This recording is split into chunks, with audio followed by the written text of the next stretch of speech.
সেমাই তো অনেকজনে অনেক রকম করে খাইছেন। কিন্তু জাল সেমাই কি কোনোদিন খাইছেন? যদি না খায়া থাকেন তাহলে আজকের রেসিপিটা আপনাদের জন্যে। তো যাই হোক এই জাল সেমাইটা বানাতে খুবই সহজ। এটাকে কেউ জাল সেমাই কয়, কেউ বা সেমাইয়ের উপমা কয়।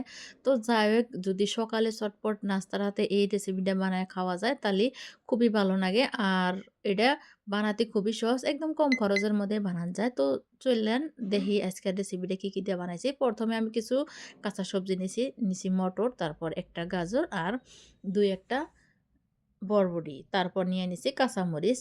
তো এর থেকে বেশিও করা যাবে, কমও করা যাবে। কিন্তু আমার কাছে যেটি আসলো আমি ওই কয়টা দিয়েই বানামু।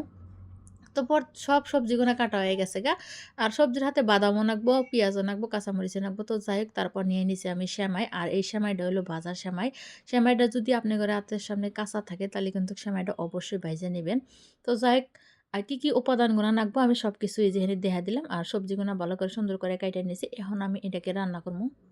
কড়ার মধ্যে দিয়ে দিলাম আমি সাদা তেল। এখানে সাদা তেল ব্যবহার করলেই ভালো হয়। তো আমি সাদা তেলটাই ব্যবহার করলাম। তারপর আমি যে পরিমাণ মতো বাদাম নিছি আর এই বাদামগুনা ভালো করে ভাইজা নিতেছি। বাদামগুনা তেলের উপরে ভাইজা নিবেন আপনারা।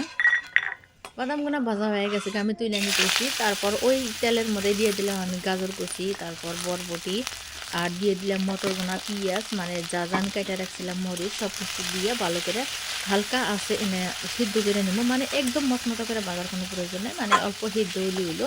তো যাই নাড়াচাড়া করে নিতেছি। এখানে নুন মরিচ কিন্তু কিছুই দিই নাই। কিছুক্ষণ আমি নাড়াচাড়া করে নেওয়ার পর এখন দিয়ে দিলাম আমি হলদির গুঁড়া প্রয়োজন মতো। আর হলদির গুঁড়াটা অপশনাল দিলেও হবো না দিলেও হবো। কিন্তু আমি অল্প কালারের জন্য দিয়ে দিলাম। তারপর দিয়ে দিলাম স্বাদ মতো নুন। আর দিয়া আরও কিছুক্ষণ নাড়াচাড়া করতেছি। আর এটাকে ঢাকনা দিয়ে দিয়া যাতে সিদ্ধ হয় ওই হিসাব করে আমি ভালো করে সিদ্ধ করে নেব। তো অনেকক্ষণ হয়ে গেছে গা। মটর দানাগুলো সিদ্ধ হয়ে গেছে গা, গাজরগুলো সিদ্ধ হয়ে গেছে। তো এই যে যখন এরকম কালারটা চলে আসবো তখন দিয়ে দিলাম আমি সেমাইগুনা তো আমি আগে কইছি যে এটা ভাজা সেমাই। তো আপনি ঘরে যদি হাতের কাছে সেমাই কাঁচা থাকে তাহলে অবশ্যই ভাইজা নিবেন। কাঁচা সেমাই দিবেন না। এতে কি আঠালো হয়ে যাবে, ঝরঝরা হবে না। তারপর দিয়ে দিলাম আমি পর্যাপ্ত পরিমাণে পানি কিছুক্ষণ নাড়াচাড়া করার পর।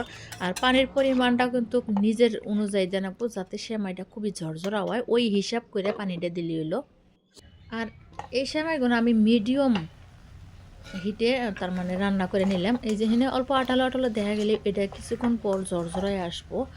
আর সেমাইটা যাতে ভালো করে সিদ্ধ হয় ওইটা মাথায় রেখে পানি দিয়ে আর রান্নাটা করলি হলো। তো যাই হোক এই যে এখানে আঠালো হয়ে গেছে গা। আমি কড়াইতে থেকে নামাই যখন অল্প ঠান্ডা এবার দেবো এটা ঝরঝরা আসবো। আর এই সেমাইটা যদি ঝরঝরা না থাকে তাহলে কিন্তু খাতি ভালো লাগে না।